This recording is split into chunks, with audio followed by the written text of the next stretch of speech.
Okay, so we are taking a brief intermission from some fairly intense floor testimony to finish or do some more work on hearing about H10, the veggie bill. And very grateful to you, Tom, for coming up or down or whatever direction you came to get here.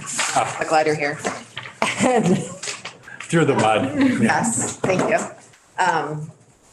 And then Emily, I think you were going to kick us off with some big picture, if that feels good for you. But Tom, you're welcome to jump in first. Yeah, we were going to do a little bit of, Tag team. Great. both. And if you could tell us where or what you would like us to pull up.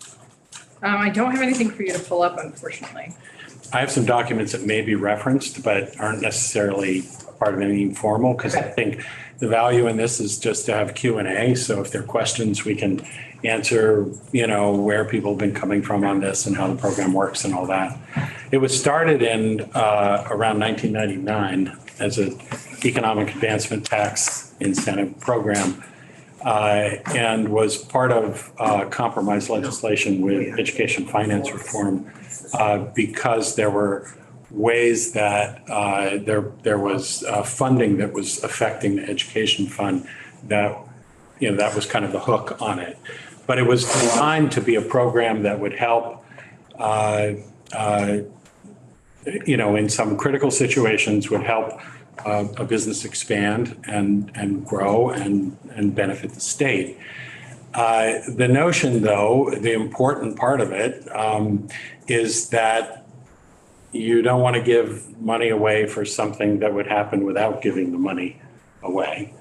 And that's a kind of a difficult thing to do. So there are guardrails that were put on it. And the entity administering the program, ACCD, is oriented towards doing whatever they can to get money out, to, get it to everybody who qualifies. And that's, they're good at that and they're paid for that. And that's the angle they have. But there needs to be a balance that says, all right, there are also some guardrails that limit it and try to focus it so it's really where it's needed. And so that's why this cost benefit model was developed. And Jeff Carr and I were asked to do it in 1998. And the idea was to be able to calculate a net fiscal impact or a theoretical net fiscal impact benefit from the activity. And so that's what the cost benefit model does. It also screens out a lot of things that you would not want money going to. That is a company that is competitive with another Vermont company. The state doesn't want to advantage one player to the detriment of another. The idea is to create new jobs. And if you're providing one company with the means to grow faster at the expense of another Vermont company, you're losing jobs one place and you're gaining them in the other. That doesn't help the state at all. And the model discerns that. It's mostly by sector. There are companies that basically export products, and those are not going to be competitive with other in-state companies for the most part. And that was the emphasis. And the model can discern that. It looks at all the secondary impacts and things like that and calculates taxes and revenues and all that. There are some simplifying assumptions in this model. We do models like this for thousands of issues and entities. And the rigor with which each one is performed is a function of how important the task is and therefore how much money anybody wants to spend on it. So if we did, for example, we did economic analysis for this $2 billion transmission line that was going through New Hampshire. We were doing work for the New Hampshire Attorney General. And, they spent upwards of $600,000 to analyze the impacts of this and look at all the stuff and how's it going to affect tourism and could it hurt the environment, all that kind of thing. And it was worth it because the project was really big and it had a lot of significance. They ended up not doing that particular route, but that's neither here nor there. The model though that's for Vepsi and Veggie is much simpler because it's run more frequently. It's not as in-depth. It could be, there are things you could do that make it more accurate, but it's workable and it's worked for 20 some years and done reasonably well. The last few, go ahead. Oh, no, Yeah. I think I just Sorry, want I'll to just- back up a little bit, Yeah. I think, in terms of what the cost benefit model is sort of a critical piece of how the incentives themselves for the veggie program are calculated. But I think it might be good to do just a little bit more higher level before we dive into that, because I think that's critical. Let's hang out with the moon for a few minutes. Hang out with the moon for the moon, right? So veggie, right, is the idea is to provide incentives to businesses to encourage economic activity through employment and capital investment, right? So I think that's the first big picture is is there a way that we can provide incentives to businesses as a state that will accelerate the creation of jobs or accelerate capital investment? So annually, BEPC, the Vermont Economic Progress Council, is authorized under statute to allocate up to $15 million, sort of initial awards to businesses, and $10 million, and then they can authorize $10 million of awards to businesses. The business has to come in to VEPC and present an application and say, if you give us an award or some sort of incentive, then we can create these jobs and go faster, right? So then this is sort of talked about as the but-for test. And they say, but for this incentive, we wouldn't be able to do this. But if you give us this incentive, then we can accelerate this stuff. This is where the cost benefit model comes in. They take all that information that the business puts forward in their application, and the cost benefit analysis is, okay, if we did that, and correct me if I get this wrong, if we did this, we would generate this much extra tax revenue to the state, right? Through increased wages, which means more income tax, et cetera. And then the sort of delta between if we did do this, is what drives the amount of the award that a business is authorized through the veggie process. So I have a question about that. Yeah. So we talked sort of vaguely about, I think we have some committee catchphrases, and I could see the but for becoming one of those catchphrases. And we were talking about that earlier, right? And so there's the big question of we only sort of promise this money to companies if they say they wouldn't bother investing in Vermont if we didn't do this. So there's sort of the legal, contractual, eye winking, whatever we want to call it, moment that happens between VEPC and the business when they are sort of applying. But then there's also the but-for piece that's built in mathematically to the cost-benefit analysis when we actually decide how much money we're spending. Yeah, so it's built in both mathematically because it's a critical assumption to the model. That's what the model, so you don't even run the model if a company would be doing this without the money. So why bother? So they first have to attest to the fact that they would not be doing the project. And for the model, it's all or nothing. It's not, the model's just saying you either do it or you don't. Now, you can modify the model if there's some case, that required something that was a variant on that. The problem is the language in the statute says if it's significantly different than doing nothing. And there's no metric to determine what's significant and what isn't. So this idea of accelerating the project by a year or something like that was not contemplated in the original legislation or even in subsequent legislation. Because, in that case, for example, there was an entity that we reviewed not that long ago. They were only moving it up a little bit. They were speeding it up, the investment by about a year. Well, they run the model, ACCD pushes the button and runs the model, and it gets a $2.5 million award. If you actually said, well, what's the difference just for having one more year of that? It'd be about $200,000. So the state, spent more than $2 million more than they needed to. The other thing is there's no way to conclusively prove just because an applicant says that they wouldn't do it without it. And there have been some studies on this, and they in fact show that a lot of activity that gets incented would have happened anyway.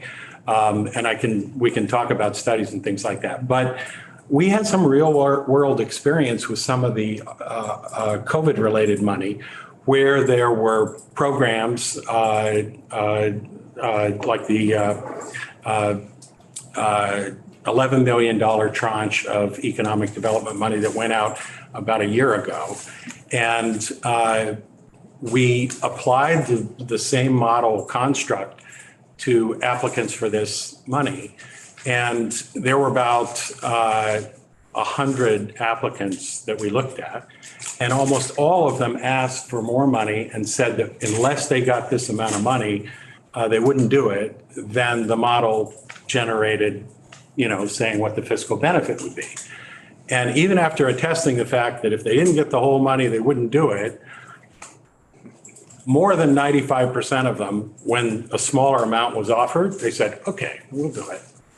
So it gives you an idea of how, for a business, it doesn't hurt to ask. You're going to, you want to be out there. And the Regional Development Corp people are, encouraging them and shoot high and, let's see what happens. But the model provides one limitation, that's one. But the other needs to come through a lot of scrutiny by council members who are asking questions of the management team and of the people there and saying, well, let's look at your finances and say, what kind of capacity do you have? And is this really needed? Is this going to make a difference? And so, that's a part of the process too. Anyway. Yeah. And so I think it's important to note too, sort of how the payout works for this. So what happens is, an award is made to a business, and it's not that they get a check from, at that moment. They have to demonstrate back to the state that they've increased jobs and they've increased payroll. And in the statute, there are specific rules around how much you have to pay individuals compared to the state average rate, et cetera. And the way that this sort of gets paid out is to establish what that award amount is going to be, sort of in what years it's going to take place. And then, and the model itself, right, produces this sort of net new tax revenue to the state. The incentive is basically that they get to sort of cost share that new tax revenue. The state shares that new tax revenue back with the business, is the idea. So that net revenue impact generated by the model, we then sort of take that piece and then annually businesses who have been given an award go to the tax department and say, we've created this many jobs, or here's our increase in payroll or wages. The tax department reviews that, and then they receive a credit towards their income tax withholding, that the business then sort of earns that and doesn't have to pay those taxes directly to, or the tax department sends them a payment associated with what they've sort of generated in that benefit compared to their award. And it can go for over 5 years. Yeah, so this was involvement by the tax department was something that changed in 2006. So the original program started with just the promise from the company, and it was 7 years, not 5 years. It calculated it, so it was pretty, sizable. And then the program really went off the rails. There were businesses that were, like one business just after they got the award, the Wall Street Journal reporter called them up and, said, oh, I heard you got this award, would you have done this without it? And he said, sure, we'd have done it. And so, it gets all over the press. And then there were companies that were taking money, but not actually adding jobs. So the auditor at the time was auditing the program, and we were involved in that too. And they were like getting the payments, but the jobs weren't being created. So that's when a lot of people were just saying, shut it down. And some legislators who wanted to keep it asked Jeff Carr and Susan Messner, who was at tax at the time, and myself to see if we could come up with something that would administratively make it work. So that's when we recommended having the tax department check and see, did you actually add the jobs? Did you make these investments? And you don't get the money if you don't. And if you got money and then you don't do it, it's clawed back. And, so it became much stricter in 2006. And the name changed from EATI to VEGI. Anyway, that's where it is now. And that's why tax is involved. But I know that one part of the amendment, the sort of bill as it came to us, has these increased reporting requirements around the amount of the actual award on that year-to-year basis from tax. Do we not have transparency on those kinds of things right now? Tax hasn't been involved in releasing any data, but, Vepsi It's can. not the floor, so I can ask questions I already know the answer to. What's It's that? not the floor, so I'm allowed to ask questions I already know the answer to. So it's Point not of good- order. So it's not, but it's not good form, so I'm admitting what I did. Okay.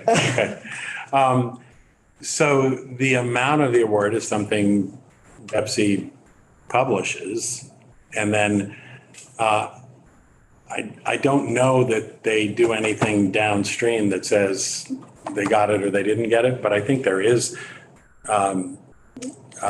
Anyway, there's a provision to allow tax to provide that information to say, yeah, they actually met their qualifications and this is what got paid out.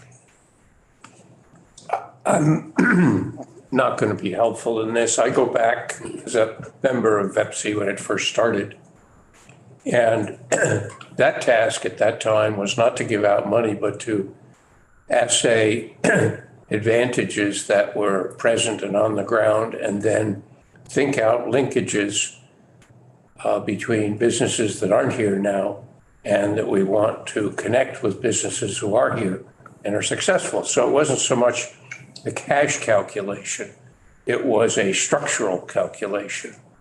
And the thing that hurts me now is there are many small business, Beta's the most recent example, who are moving to where there's a cluster of like and supportive and interactive businesses. So for me, I'm kind of out of this conversation because there's no structuralism to it. There's no assaying what's something we have that we can build on in large that will have longevity. Yeah. Not just 7 years or 5 years, but a couple of generations. Right. And I don't know where to build that. I'm just saying I'm kind of out in another world because I'm look at economic development in a structural classical sense, not in how much cash is it going to generate in 7 years. Yeah. Yeah. I think the cash it generates in 7 years is a way to calibrate it. But I think originally there was this strategic 10-year overview plan to say, yeah, let's look for clusters of businesses that we could develop and, get going and this sort of thing. And I think part of the reason that there's a task force created, hopefully, and it depends who the members are. You all know, a task force is only as good as the people on it, but I think that's something, a bigger perspective is needed to say, what's the most efficacious way that we can stimulate the kind of economic development that we want? And is it something like this? And is it just because other states are doing something like this that we think we need to also? Or do we understand that we have comparative advantages in some areas and we should exploit those? And we have comparative disadvantages in others, like how much cash can we just dole out? That's not our comparative strength to bigger neighboring states, but we can move more quickly. We have a lot of access to public officials and the like. And I think the strategy needs to flow from a broader perspective. And I think this is sort of in a rut.